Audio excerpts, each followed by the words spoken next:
mon nom est Michel Bougie. Bienvenue à une autre émission de Ligne Directe. Aujourd'hui, jeudi, le 1er mars, et nous poursuivons dans notre conversation avec Pasteur Jeffrey Lorrain sur le sujet de la honte. Alors, bonne écoute. Donc, Pasteur Jeff, bonjour. Bonjour, Michel. La dernière fois, quand on s'est parlé, on s'est laissé sur le sujet de la honte qui venait de faire son entrée. Puis comme tu le disais, la honte précède la culpabilité. Et puis, on s'est laissé en parlant de la situation qui s'est passée entre Caïn et Abel. Oui. Fait qu'on va retourner là. D'accord. OK. Donc, si on reprend le principe de la honte, qu'est-ce qu'ils ont fait lorsqu'ils ont mangé l'arbre de la connaissance du bien et du mal et qu'ils ont vu qu'ils étaient nus? Ils vivent maintenant de la honte de cette nudité. Ils n'ont plus la même interprétation qu'avant. Avant, ils vivaient de la parole de Dieu. La parole de Dieu déclarait que leur nudité n'était pas honteuse. Ça ne leur faisait pas honte. Maintenant, une nouvelle parole vient s'imposer sur eux et ça produit une nouvelle interprétation qui fait honte. Ils ont honte de ce qu'ils sont et ils vont donc se couvrir. OK? Donc, il dit qu'ils se sont fait des pagnes ou des ceintures de feuilles de figuier. J'aimerais qu'on garde cette image-là pour comprendre maintenant que presque tout ce qu'on va faire, à moins d'être affranchi par le Seigneur, tout ce qu'on fait, c'est un peu pour couvrir cette honte initiale. Certains, c'est par leur diplôme. D'autres, c'est par leur réalisation financière. D'autres, c'est par leur conquête amoureuse. Bref, on cherche une approbation pour couvrir la honte. Et l'histoire qu'on avait vue la dernière fois, c'était Caïn qui, Dieu le met, en d'autres mots, à nu. Quand ce qu'il faisait pour lui, il est devenu finalement pour lui-même la loi. Et pour lui, ce qu'il avait fait pour Dieu, là, on est dans un scénario fantastique, là. Il fait ça pour Dieu, il offre le fruit d'un travail très laborieux, très difficile. Il offre ce que sa société valorise énormément parce qu'on est dans une société qui est végétarienne. Son frère, lui, va offrir une brebis. Donc, dans les travaux, dans la place de la société, son frère Abel a beaucoup moins d'importance. Même son nom le dit. Son nom, Abel, veut dire vapeur, temporaire, éphémère. C'est quand même déprimant. C'était quasiment un nom prophétique. Oui, oui. Tandis que lui, son nom, Caïn, veut dire acquisition. C'est quelque chose d'acquis, c'est vraiment précieux. Donc, il est précieux aux yeux de sa société, Caïn. Il y a un travail qui soutient la vie de sa communauté. Les gens dépendent de son travail pour vivre. Alors, lui, il va offrir ce qu'il y a de meilleur à Dieu. Toujours encore, lui étant la loi. Selon sa perception. Sa perception. Et dorénavant, l'homme naturel, tout homme qui naît d'Adam à partir du moment où il est en dehors du jardin, va naître pécheur, va naître séparé de Dieu, naît esclave d'un autre point de vue. Le monde entier gît sous la puissance du malin. Et quelle est cette puissance du malin que Jean nous rapporte dans sa première lettre? Sinon, une autre interprétation, une autre sorte de justice qui confronte celle de Dieu. Et ici, qu'est-ce que Dieu fait? Puisque Caïn, peut-être à son détriment, peut-être par ignorance, peu importe, puisque Caïn est en train d'offrir un sacrifice que Dieu refuse, alors Caïn est mis en lumière. De quelle justice je me justifie? Ce que je fais ou ce que Dieu dit que je suis?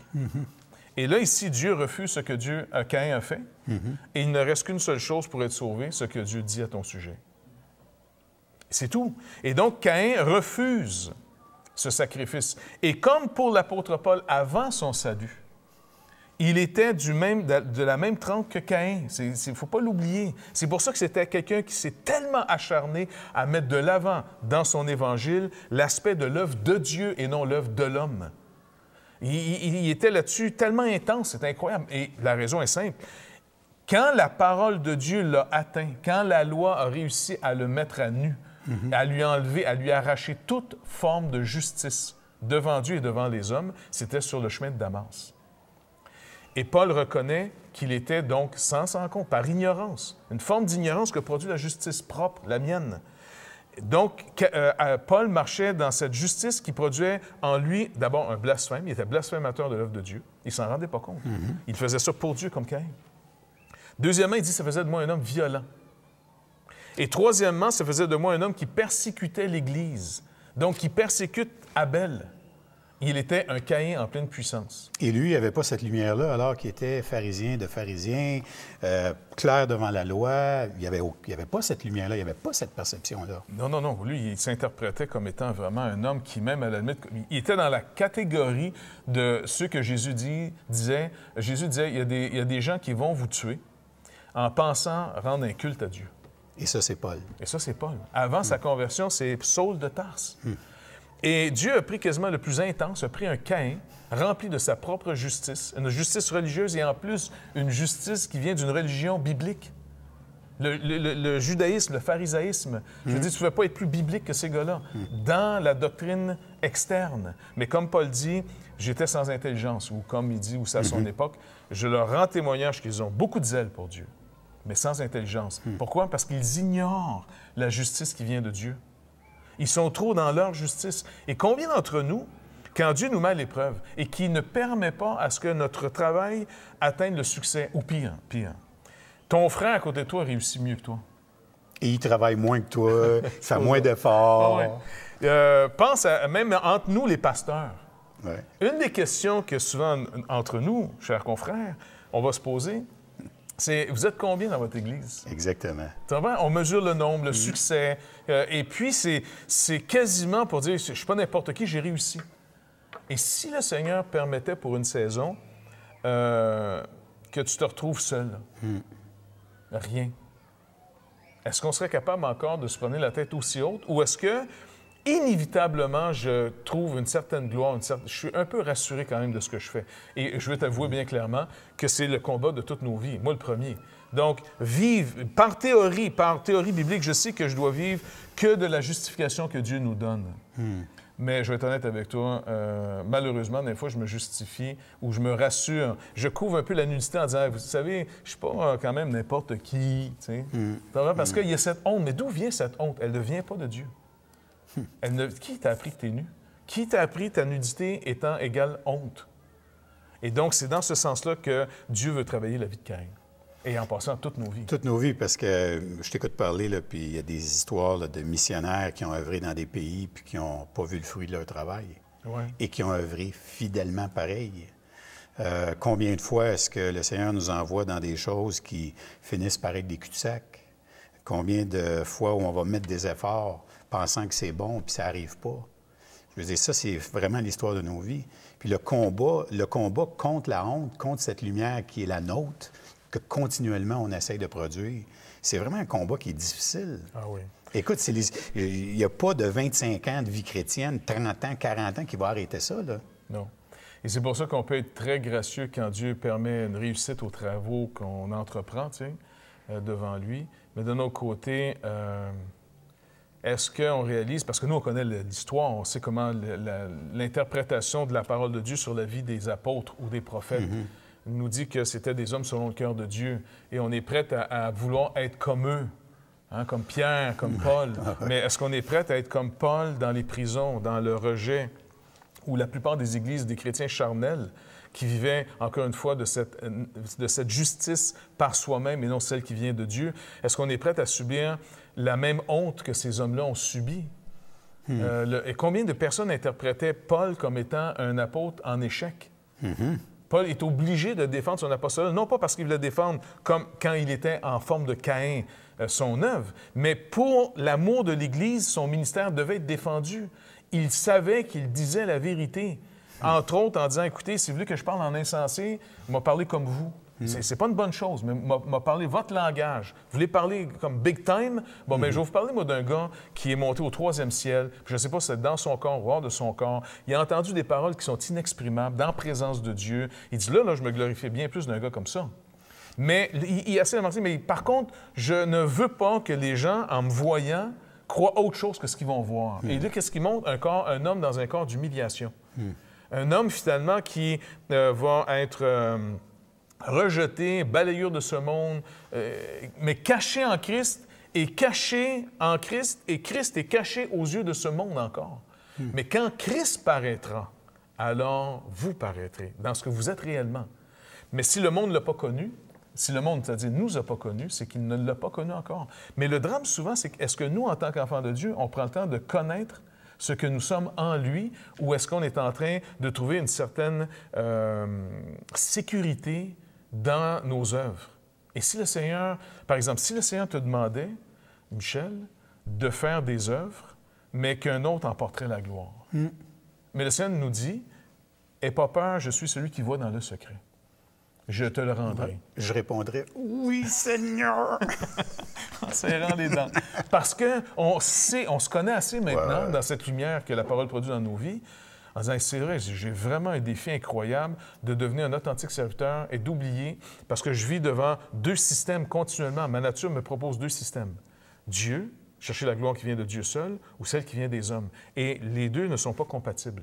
Et puis d'ailleurs, c'est intéressant parce que quand tu donnais l'exemple de Paul tout à l'heure, quand tu considères un peu peut-être nos sociétés occidentales, on se retrouve souvent dans des situations où on est tellement dans un mode de faire des activités tout le temps parce qu'on se dit à un moment donné, il y en a une qui va marcher, là, tu sais, là. C'est comme, OK, je vais en faire. Il y en a qui ne marchent pas, mais c'est pas grave, tu sais. Puis là, je parle du milieu chrétien, là. Fait que, mais t'en fais tout le temps. Et puis, un jour, le Seigneur t'amène à une place où il t'arrête. Et là, tu réalises que ta vie entière est faite pour le servir, lui. Et donc, le résultat ne m'appartient pas. Et là, tu peux contempler un peu plus l'image de Paul avec les 40 coups moins 1. Mais au moment où on se parle, c'est dur pour les chrétiens d'entendre ce discours-là. Ça ne nous tente pas de les recevoir, les 40 coups moins 1. Fait qu'on dirait qu'on essaie même d'endormir un peu cette affaire-là en disant, mais je vais produire des choses, tu sais. Surtout si on fait partie d'une société très, très performante. Hein, écoute... on jure que par la performance d'une entreprise... Écoute, on a des compagnies, on a des industries aujourd'hui qui font des profits, mais parce que les actionnaires trouvent que c'est pas assez, ils vont sacrifier les employés pour que les actions montent davantage au nom d'un succès quasiment virtuel à la fin. Oui. Donc, on est dans une société d'hyper-performance. L'Église n'y échappe pas. C'est l'atmosphère dans laquelle on est. On parlait plus tôt dans d'autres émissions comment souvent on vit en analogie avec une pensée ambiante. Tout à fait. Donc, il ne faut pas penser qu'on n'est pas aussi en analogie avec cette idée de performance. Si quelqu'un est persécuté aujourd'hui et puis il est battu, il est jeté en prison, est-ce qu'on va considérer que vraiment il marche avec Dieu ou on va dire, attends, il y a peut-être quelque chose qui ne va pas dans sa vie? Problème avec sa foi. Ah, peut-être. Ouais. Donc, je pense que c'est un point pour nous très important. Donc, Dieu veut nous faire entrer dans des œuvres que lui a préparées d'avance. Éphésiens 2, au verset 10, on rentre dans ses œuvres à lui. Et dans ses œuvres à lui, le lieu de gloire, il est devant lui et non devant les hommes. Quelquefois, c'est glorieux devant les hommes. Il n'y a pas de problème. On pense à des grands réveils qui ont eu lieu. C'est quand même une bénédiction de faire partie dans une époque de ta vie de ceux qui s'en vont récolter. Tu sais, par exemple, nous, en ce moment, notre génération, on est des pasteurs qui ont récolté beaucoup plus que, par exemple, nos pères dans la foi. Oui. Je pense au pasteur Héron, je pense à les pasteurs Gagnon, ainsi de suite, là, tu sais, qui nous ont précédés dans l'œuvre au Québec. On entend leurs histoires et c'était beaucoup d'évangélisation, c'était difficile. S'il y avait une ou deux conversions par année, c'était la fête. Et nous, on arrive des années plus tard. Le Seigneur permet dans sa providence à ce que l'atmosphère change au Québec, pour parler du Québec. Et ceux qui étaient là, entre autres, dans les années 70, on a pogné une vague, finalement, où... c'est la partie. Oui, exactement. Les îles se sont mis à se remplir de manière incroyable. Et c'est beaucoup plus facile pour nous de se rassurer en disant « Hey, nous, on a sûrement fait quelque chose de mieux qu'eux. Mais nous, on est rentrés dans la récolte de ce qu'eux ont semé. Mais si eux avaient le travail ingrat de les labourer et semer, imagine-toi, semer, c'est que tu pars avec beaucoup, puis tu reviens, tu n'as plus rien. Tu n'as plus rien. D'ailleurs, on va arrêter là-dessus. On va passer à une pause et puis après, on continue dans notre conversation. À qui pensez-vous confier vos enfants en matière d'éducation au primaire? Désirez-vous trouver une école qui offre une solide formation académique dans le cadre de vos valeurs chrétiennes? L'Académie chrétienne Rive-Nord, située à Laval, offre un curriculum entièrement approuvé par le MELS, une formation rigoureuse donnée par des enseignants qualifiés, une ambiance chaleureuse et une approche personnalisée et un transport scolaire. L'Académie chrétienne Rive-Nord, c'est investir pour l'éternité. C'est dire comme Josué, « Moi et ma maison, nous servirons l'Éternel ». Visitez notre site au www.acrn.ca ou appelez dès aujourd'hui pour un rendez-vous au 450-627-7070. L'ACRN, ensemble aujourd'hui pour former la relève de demain. Alors, on est de retour avec Pasteur Jeffrey Lorrain. On parlait, Pasteur Jeff, du fait que dans la vie d'un croyant, vivre à la gloire de Dieu, ça peut impliquer justement des persécutions, ce qui n'est pas très glorieux pour nous. Non, et c'est quand même étrange parce que les œuvres auxquelles on est appelé par le Seigneur, contrairement à un révolutionnaire qui doit prendre les armes pour renverser un pouvoir, pour établir un nouveau pouvoir, nous, le Seigneur ne nous demande jamais de prendre les armes au nom du royaume de Dieu pour renverser un pouvoir, pour établir un autre. Au contraire, les œuvres auxquelles nous, les croyants, on est appelés, c'est des œuvres qui sont animées par l'amour, par la bonté, la miséricorde, la compassion de Dieu. On s'en va annoncer une bonne nouvelle, on s'en va soigner les malades, on s'en va nourrir les pauvres, on s'en va faire plein de bonnes choses qui, normalement, dans notre logique, devraient nous faire récolter en retour de l'amour. Oui, oui, c'est sûr. Et pourquoi ceux qui vont vivre pieusement, ceux qui vont vivre authentiquement cette vie-là, vont recevoir en retour de la persécution? Il faut se poser cette question-là. Qu'est-ce qui fait qu'on va récolter de la persécution? D'après toi, Michel? D'après vous, monsieur? On essaie de se voyer, c'est pour ça qu'on c'est un peu difficile. C'est certain qu'on va récolter de la persécution parce que le message qu'on annonce, c'est un message en opposition. C'est un message qui s'oppose à la société dans laquelle on vit, qui s'oppose à l'esprit du monde. Et dans quel sens? Comment tu le définirais? Comment vous définiriez la persécution que ça produit? Qu'est-ce que ça vient agresser dans le monde? Bien, la première chose que ça vient agresser, c'est qu'il y a une dichotomie qui se manifeste en partant. Je veux dire, il y a une différence entre la personne en avant de toi et toi. Si la personne n'est pas croyante, toi, tu es croyant. La façon dont tu interprètes les choses, elle ne comprend pas comment tu fais pour interpréter les choses. Mais qu'est-ce qui hérite tant le monde? Qu'est-ce qui a hérité tant Caïn? Qu'est-ce qui hérite, au fond, tant Saul de Tarse avant sa conversion? Pourquoi il persécute l'Église? Et il classifie l'Église comme étant la preuve qu'il n'avait rien compris. J'ai persécuté l'Église. Qu'est-ce qu'il vient montrer ici? Bien, dans le fond, il se retrouve dans la situation où Dieu, lui, il défend Dieu. Et là, tout d'un coup, toi, tu arrives, puis... Mais oublie pas, l'apôtre Paul était dans un système qui, lui, était sûr qu'il défendait Dieu aussi. OK. C'est bon, c'est bon. Oui, j'aime ça. J'aime ça comme ça, il n'y a pas de problème. Le cerveau bat, il bouge. C'est comme pour Caïn, on s'en va devant le monde, et c'est pour ça qu'on a beaucoup de difficultés à entrer dans les œuvres que Dieu prépare pour nous. Nous, d'abord, les croyants.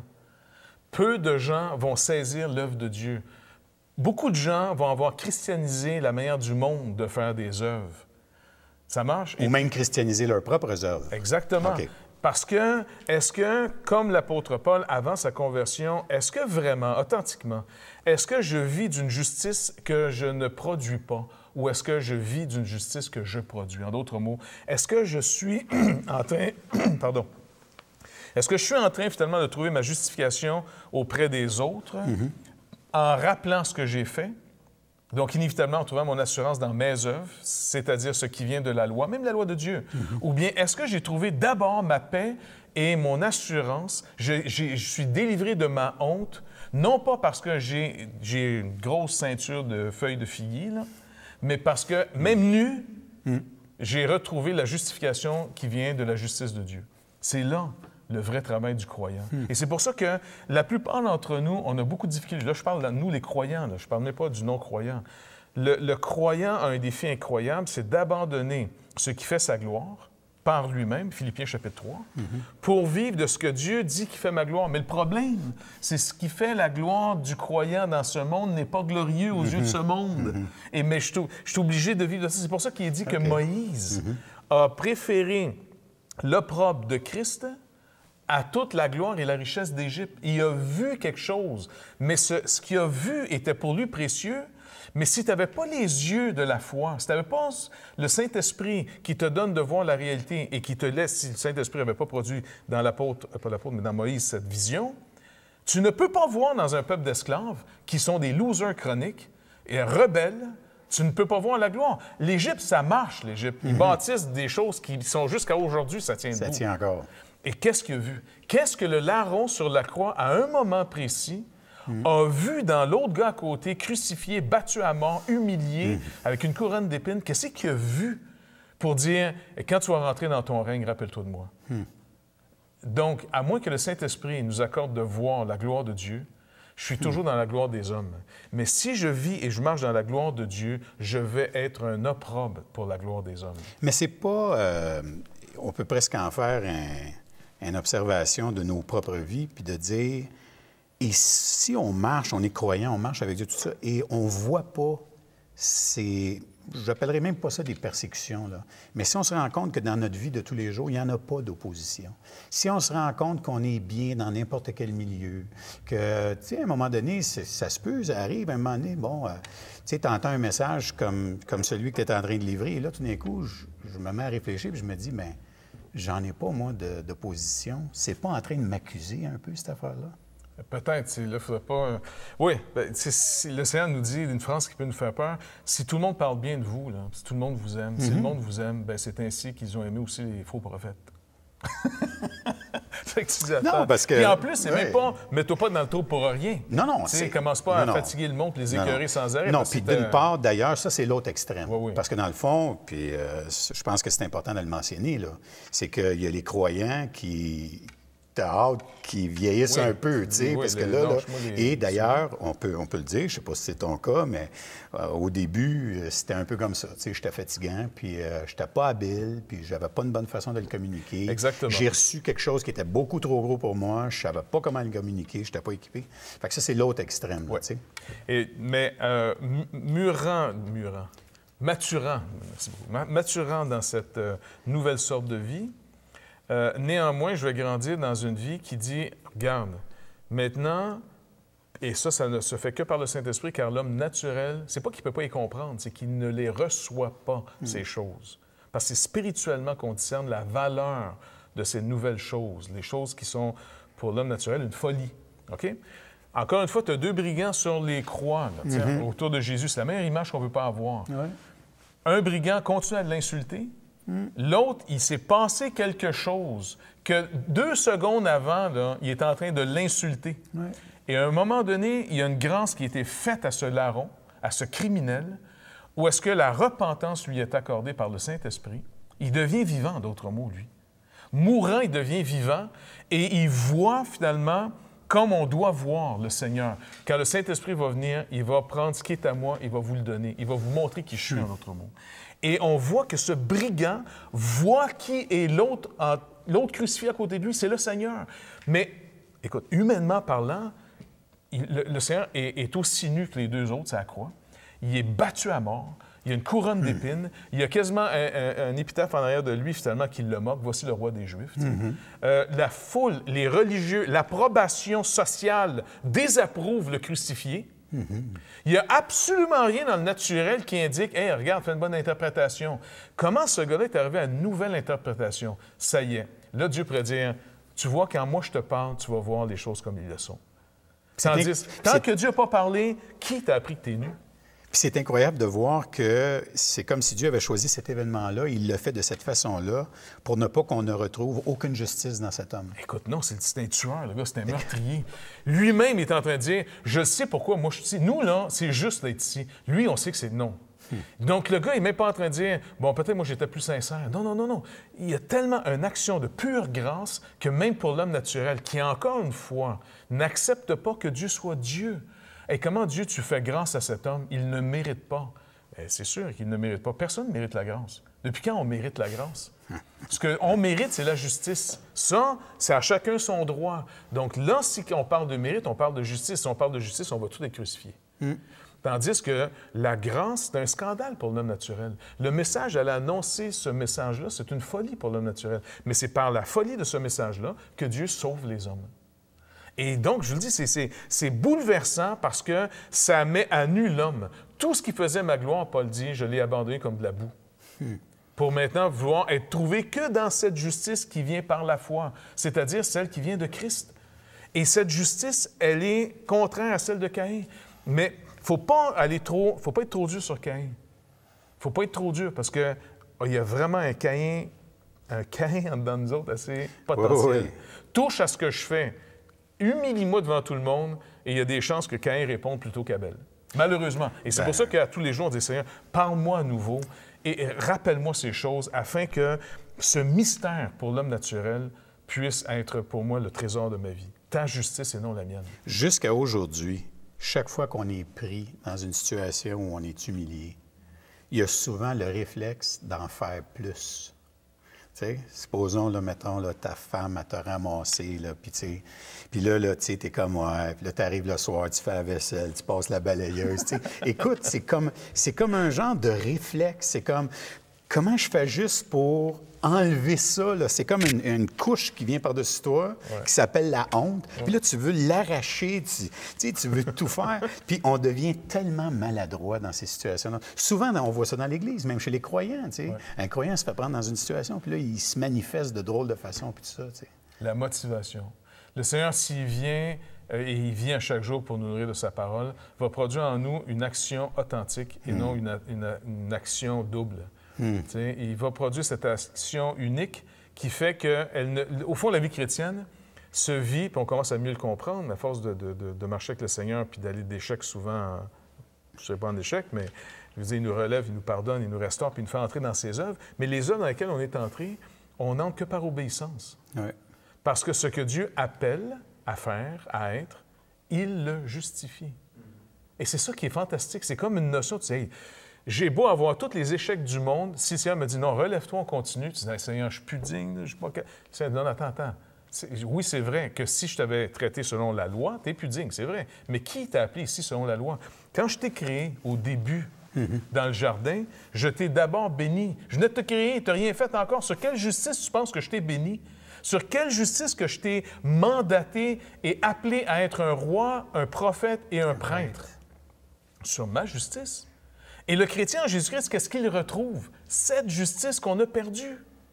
Et Dieu dit non, mes dons et mon appel est sans repentance.